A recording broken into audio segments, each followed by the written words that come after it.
Welcome pilots, my name is Hybrid V and we are back once again to watch your takeoff and landings, and this time we are at the Pyro Jump Gate station for Xenothreat. As you'll see the watermark down at the bottom, it's the PTU testing out Xenothreat. Maybe by the time you are watching this, Xenothreat and 3.23.1a will finally have gone live, maybe not, we'll see. Either way, I'm here in the PTU watching folks not only test out the Xenothreat event, but I'm going to also watch how they take off and land from the station. As you'll notice here, the INS Jericho is no longer the station that's going to be used for the event. It's actually the Pyro Jump Gate station. This is the first time you watch the show. It's where I fly around various starports or in case stations like this one here, and I give ratings for people taking off and landing out of 10 based on how cinematic their landings are. In Star Citizen, it doesn't really matter how you land so long as you get where you need to go and you don't explode in the process. However, I do enjoy watching some cinematic kind of movie style takeoff and landings, so if you're curious as to what that looks like in game or what I'm trying to look for in game, it's essentially something that you'd see like in a film or other types of media. So for example, if you're landing, you want to be sure that you are smooth in your approach, that as you approach the hangar and you pass the air shield, you bring your gear down right before you touch down. No hesitation, no slamming into the sides of the hangars or anything like that. Everything is nice and controlled, and it looks like something very film or cinematic like. Also, being centered down on the hangar also helps as well. You want to try to be sure you're not too crooked or offset or anything like that. Then on the flip side, what we want for a smooth cinematic takeoff is pretty much the same idea. Want to be sure that we are having a lot of control as we take off. We're smooth, no hesitation, no impacts with anything. As soon as we lift up off the pad, we gear up and then we keep lifting up and push out. So if it's vertical, you just keep going up and out. And then if the hangar's in front, you lift up, gear up, and you push out, all in one smooth motion. No hesitation, like I said, no impacts or anything like that. All looks very, very clean. That's what we're looking for here today, folks. We want to see if anybody's able to pull it off. Like I said, most people probably aren't going to in Star Citizen because, again, they just tried to get to point A to point B and they don't really care. But we are trying to see if anybody really wants to kick things up a notch, because it's really fun once you've kind of practiced and gotten good at flying to kind of try and make your landings be a little bit more cinematic, just for fun, just for adding a little bit of flavor, giving yourself an extra bit of challenge. Alright, without further ado here, folks, I think Xenothreat is going to be kicking off here very shortly, so I'm going to go ahead and cut the cameras here as players are going to start to slowly file in towards the station to get ready to start doing the missions here. So, I'll be right back. See you soon. Alright, I see somebody taking off here, racing back to the hangars. We have what appears to be a Hornet. Gear is already up, heading out of the hangar, looking beautiful. Look at that. Looks like to be a F7A. Possibly. It doesn't look like a C. It could be an A.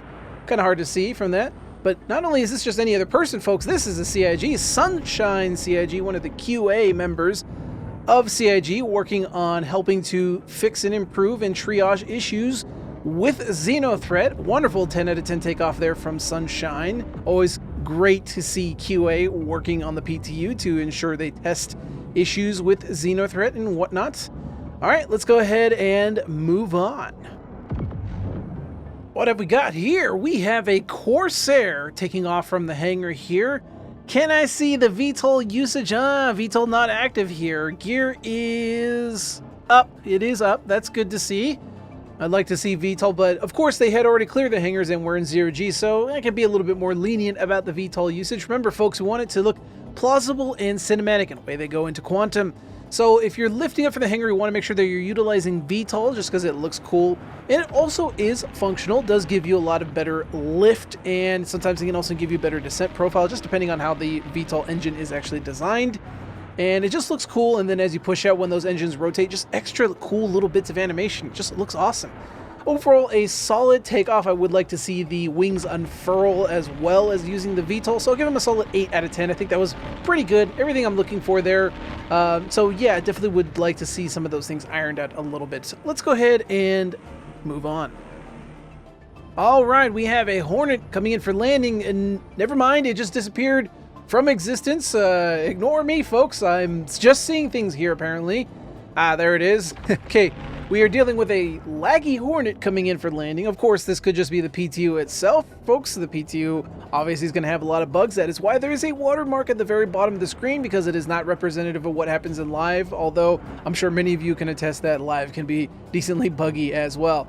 All right, let's do take two on the Hornet coming in for landing here. Please do not teleport out of position, sir. I would like to see your landing in all its cinematic glory. Let's see what we got here. Looking solid as they come in. Gear a little bit earlier than I'd like. There's also some hesitation here as they're kind of trying to position themselves and kind of trying to get themselves kind of keyed in on the position that they want to land in. Nice descent, beautiful touchdown, a little bit fast, but overall really, really good looking. I quite enjoyed that landing. Early gear activation and some hesitation, so I'm going to take some points away from that. So that's going to be a solid 8 out of 10 landing. Very, very good from this Hornet pilot. I would like to see the gear come out right before they touch down. And of course, as they come in, just, smooth things out. Try to avoid the keyboard catting a little bit if they can. I know, especially if you're on keyboard and mouse, it can be a little bit twitchy by design. But folks, like I said before, I've always talked about this on the show very often. Use the speed limiter to your advantage. That will always help. And of course, if you have to Q and E, unfortunately, there's no way to kind of modulate how fast you do that. But it is what it is. All right, let's go ahead and move on. Okay, what have we got here? So, Pyro Station has the Pyro Gateway Station has tons of decentralized hangars as well, too. So, I'm diving back and forth with boost and nav mode, trying to, there goes a torpedo past the screen.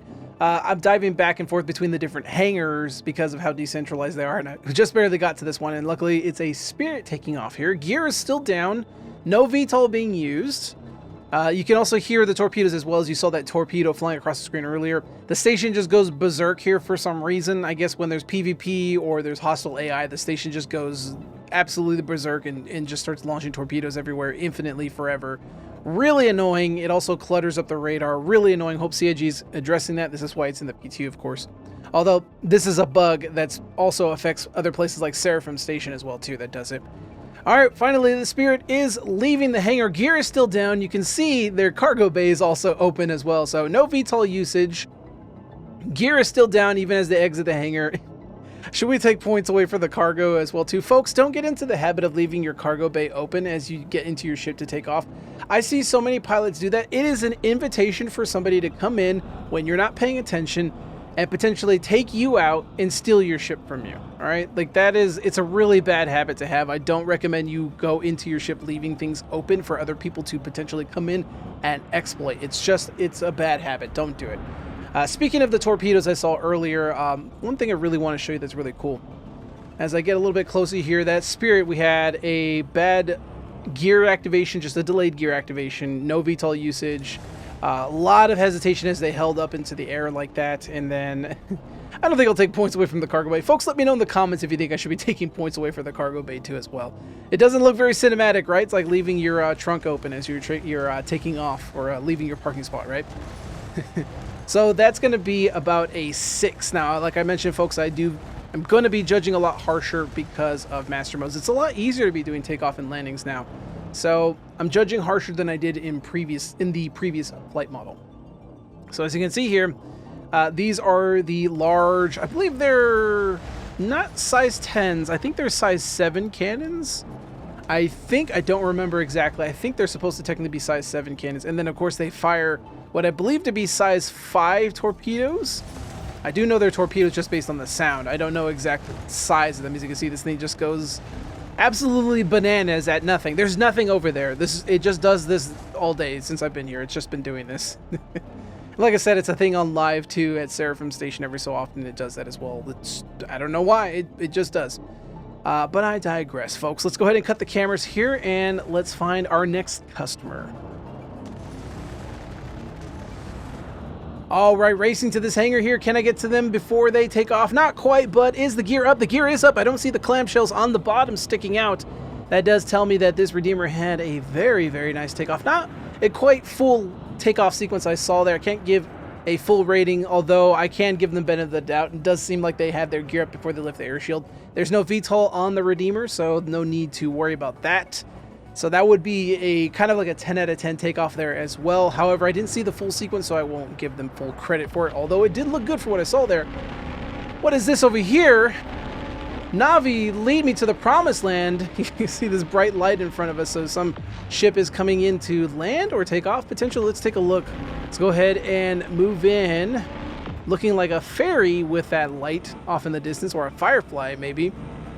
The lights on ships tend to be kind of a little bit obnoxious, and it's weird. They don't always occlude either, so you get these big kind of big splotches on your face. It just looks weird, like those big lights, just how bright they are. Even when the ship's not looking at you, you can still see them very, like the actual sprites or whatever those are called.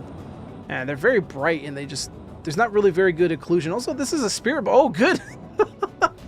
Oh, the Spirit is very badly damaged here, missing the left and right wings. And as you can see, the pilot is struggling to control the ship, probably because they're missing some of those side engines that help to kind of control the ship as they're moving here. So unfortunately, because this pilot's already damaged, I'm not going to rate them out of 10 because that's kind of unfair. If your ship is missing engines and you're damaged and the ship is just basically really hard to control, it's kind of unfair to try to give that person a rating out of 10. It really shouldn't be necessary at that point because they're operating at a handicap, essentially. If they could pull it off, cool, absolutely. But as you can see there, the moment you enter gravity and if you're missing engines, especially like side engines that are supposed to help improve the kind of stability of the ship as it hovers and whatnot, it's just not going to happen. Your ship's going to start to spin and do all kinds of crazy stuff, and that's never good when you're trying to look cool. All right, so let's go ahead and make our way and cut the cameras here, and let's see what else we find, folks. All right, what do we got here? We have what appears to be a Talon of some description taking off here. Don't know if it's a Shrike or a bog standard Talon. Although the gear was already up, looked pretty good from my angle here. That looks like a pretty solid 10 out of 10 takeoff. There's really no hesitation there, folks. The gear was already up. They lifted it and they headed straight out. And there's really not much more to write home about. A takeoff is always going to be a lot easier than a landing. Like I said, for a takeoff, lift up, gear up, push out. Simple as that. Really not much more to write home there. And I can see a light in the distance coming towards the station, so I think we have somebody potentially coming in for a landing here. Like I said, folks, we are on Phase 1 of Xenothreat here, and Phase 1, if you're not familiar with Xenothreat, is where players have to go out to the localized wreck sites, and they have to go and collect a whole bunch of different type of supply materials from wrecked starfarers, and some of those starfarers will actually spawn AI Xenothreat terrorists, and they will be there to actually try to stop you. And of course, in this turn of events with the new Xenothreat, there's also going to be elements of PvP. At least so far it seems like it. The wreck site doesn't seem to have any type of comm array, so that does mean if you want to do PvP and kind of be a little bit disruptive for the event, you absolutely can, at least currently right now in the PTU. Like I said, by the time this goes live, that could be different. Although I don't think there is a counter mission you can do. I'm not entirely certain. I don't generally do criminal activity, so I'm not entirely certain if there is a counter mission you can do for Xenothreat at some point. Yeah, it looks like that player maybe was not coming into land. They're probably checking out the Javelin, the Warhammer there. Well, in that case, let's go ahead and cut the cameras here and find somebody who is either taking off or landing. Be right back. All right, we just got word that Xenothreat is going to be attacking the Javelin, and here it is, folks. You can see all the players have dived in. You can see that Valkyrie there is a Xenothreat Valkyrie. Just got splashed by a player there, and it's kind of hard to tell which ones are which, but I can tell you right now, the Valkyrie and the Cutlass Blacks definitely are going to be Xenothreat for sure. That constellation on the top left is going to be a player, and obviously that ship right there, that Warden with its lights on, is also a player. Xenothreat generally runs Valkyries, they run Cutlasses, they run arrows, and they also run, I believe, Mantis every so often as well, too. You can see players trying to actually board the Xenothreat Idris there. So the Idris is going to be trying to pound away at the Javelin, the Warhammer, and they're going to try to destroy it. And in this phase, during this part of it, you're still supposed to be collecting supplies from the wreck site. But every so often, Xenothreat will try to go and ambush the Javelin, and you need to destroy its escorts. You could try to destroy the Idris, but it takes an extreme amount of firepower within a short period of time to do. So your best bet is just to destroy the Idris's escorts. Then the Idris will then leave the battle space and leave the ship alone, and then you can go back to collecting materials at the wreck site. As you can see here, it looks like Xenothreat's attacking what appears to be that Inferno or Ion, whatever that Ares is there. There's a couple ships trying to get into the back of that Idris there. I'm not entirely certain if the Idris is actually boardable. I haven't actually gotten close to it yet. I don't think it is. Folks, you can tell an Idris is boardable based on the actual bridge of the Idris. So you can see the railgun shot heading straight out to hit the Javelin. That Warhammer is going to take a hit there. But yeah, if you get close to the bridge of an Idris there, let me go ahead and adjust my camera a little bit to try to get a better angle. Here we go. If you see, the bridge is very opaque. You can't actually see the pilots. You can't see any of the crew members inside. If they're opaque like that, you can't get into it. That is a shell capital ship. If the bridge itself is actually visible, you can see inside it and you can see the crew. That means you can actually get inside that Idris. That is a fully interiorized Idris. Is that a word? Interiorized? I don't know.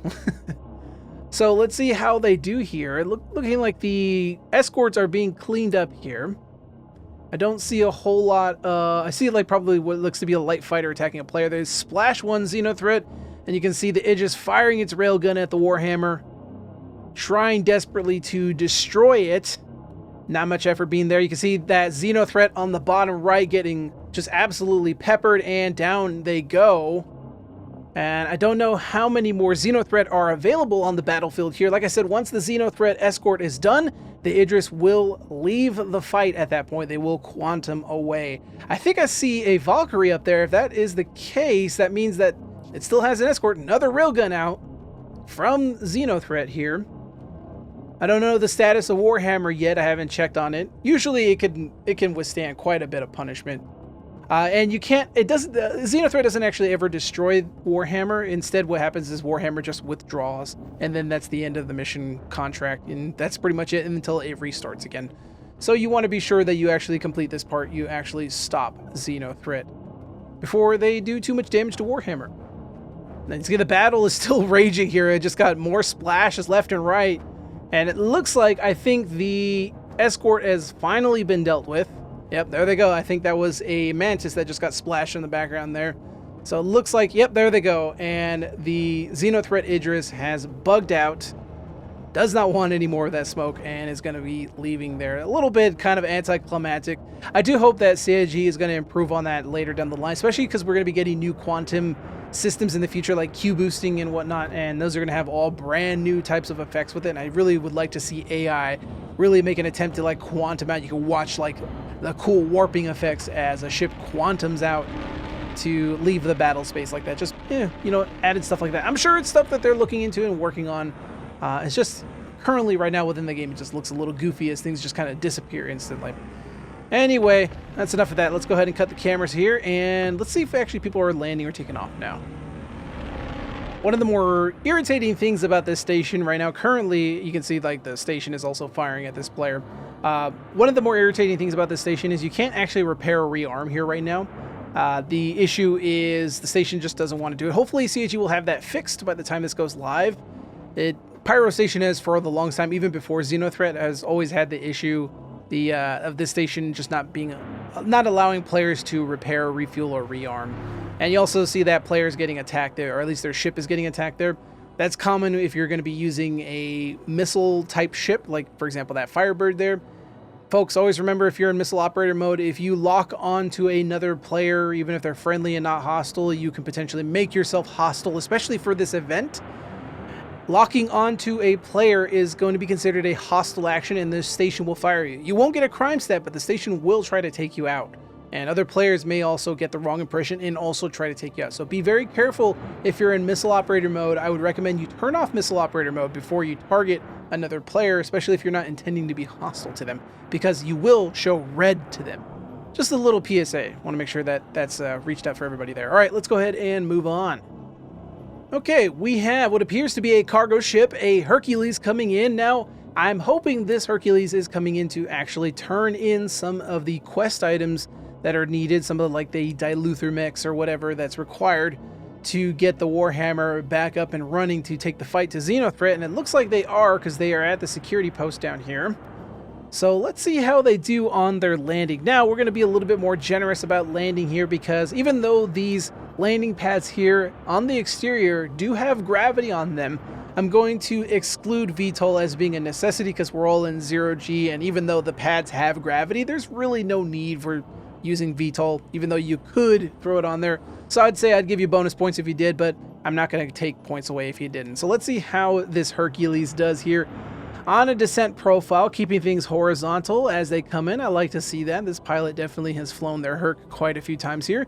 Gear coming out, it's a little far from the pad than I'd generally like, but we're looking solid here. Things are looking good.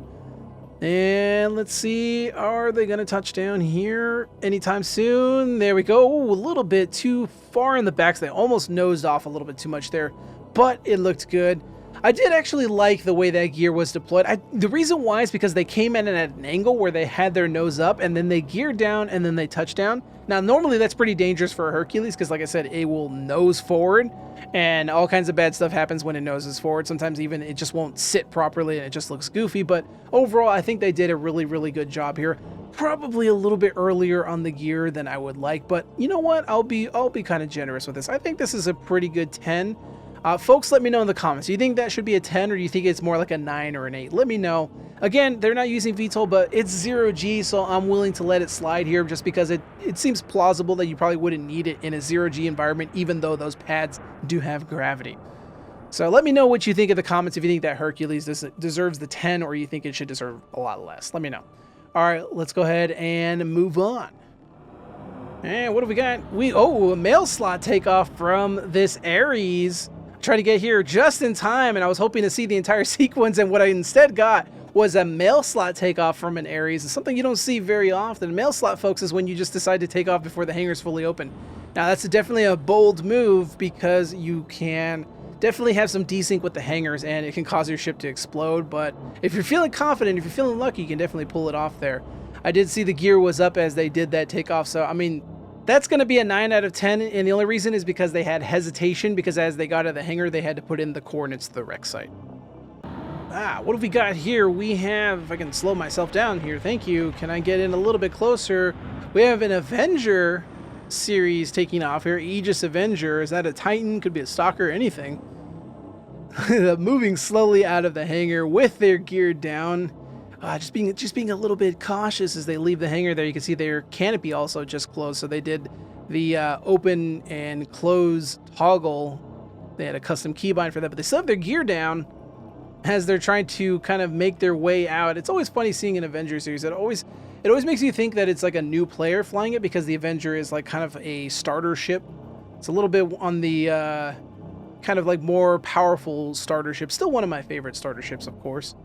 So you always think it's maybe a new player or something like that, but you know, it's also somebody who just needs to get from point A to point B. It's a fantastic kind of like all-arounder ship.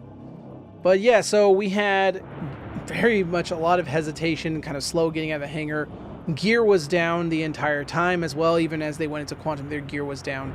So yeah, we have to kind of dock points for that. And what have we got here? Actually, we have what appears to be a Hornet Mark 1 taking off from the hangar. Hesitation as they're leaving the hangar. Their gear is still down.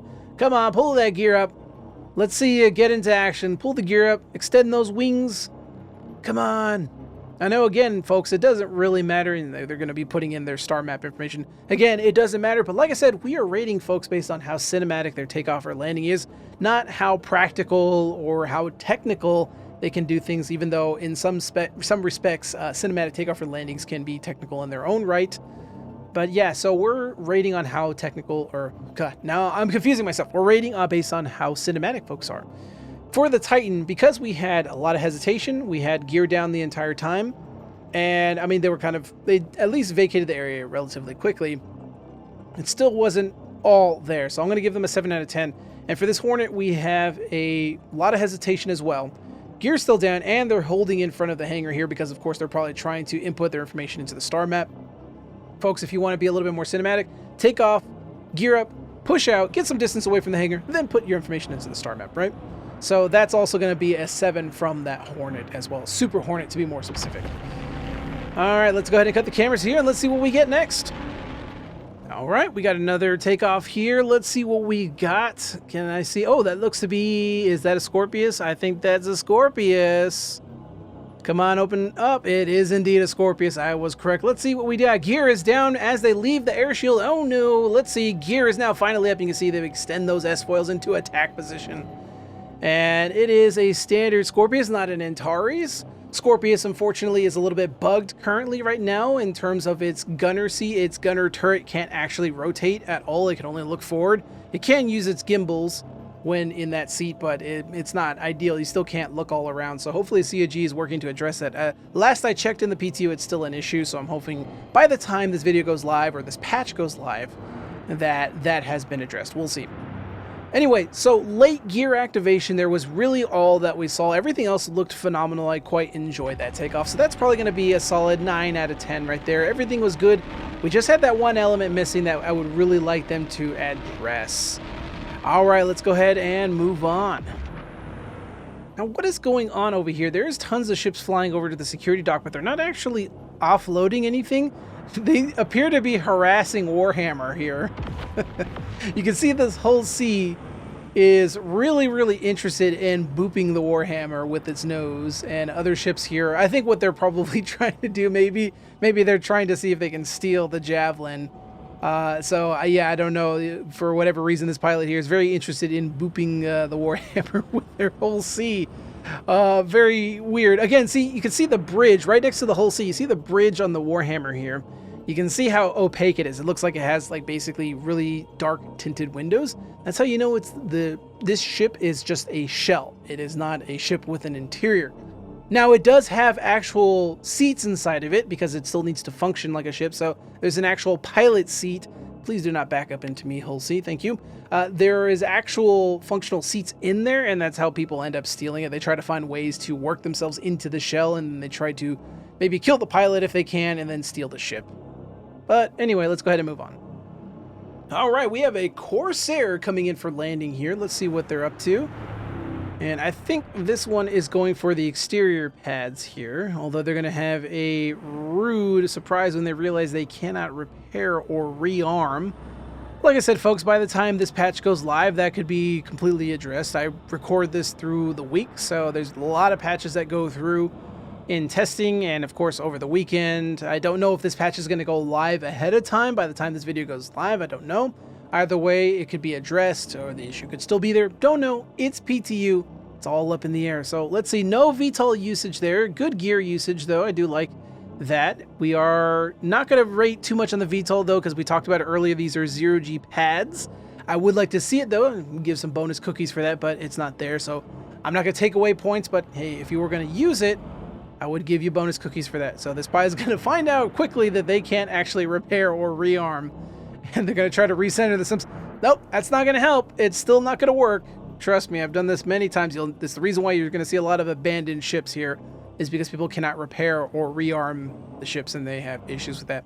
So they had a decently smooth descent. There's a little bit of keyboard catting there, but overall it was pretty good. They geared down pretty good. I think it was a good spot. VTOL, again, not going to worry about it too much. Here's what I'll say. Folks, let me know what you think, how you think this Corsair did. Let me know in the comments below what you thought this Corsair's rating should be for their landing. You think this should be a 10 out of 10, 9 out of 10? I mean, I've seen some of you folks in the comment section rating other people's landings in the videos like 4 out of 10s. Like, y'all are incredibly harsh. But let me know what you thought. All right, let's go ahead and move on. I think this is a good place to cap things off, folks. Here I've been recording Xenothreat on and off throughout the week, and I haven't really gotten a chance to get a fully finalized sequence of Xenothreat to complete. I haven't gotten through all 3 phases yet in the PTU. Seems to be some weird bugs or issues. Sometimes the contract will just fail, and other times servers will just crash. It's just been kind of all over the place, so hopefully COG can get that fixed up. I can see why they're taking their time with this patch. It's been delayed quite a bit now, so we'll see how things go. So I'm back here on Area 18 with my Santok Yai, just taking in the view until the next rollover cycle, and hopefully things will actually work. We'll see.